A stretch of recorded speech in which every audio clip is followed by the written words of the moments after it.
আজকে আমরা বিধায়করা উত্তরবঙ্গ এবং দক্ষিণবঙ্গের বিধায়করা প্রত্যেকেই সিভিল এভিয়েশন মিনিস্ট্রিতে এসেছি এবং সেখানে মাননীয় মন্ত্রী মহোদয়ের সঙ্গে সাক্ষাৎ আমরা করলাম।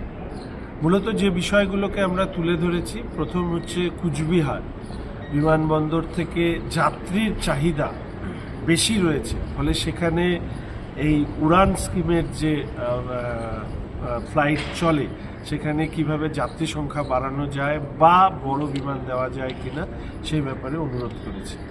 মালদা এবং বালুরঘাট এই দুটো বিমানবন্দর নিয়ে মানুষের চাহিদা রয়েছে। দীর্ঘদিন ধরেই এয়ারপোর্ট অথরিটি এনারা রাজ্যের সরকারের কাছে এখানে বিমানবন্দরগুলো করবার জন্য হ্যান্ডওভার করেছে, কিন্তু এখন পর্যন্ত সেখানে কোনো ধরনের বিমান পরিবহনের ব্যবস্থা শুরু হয়নি।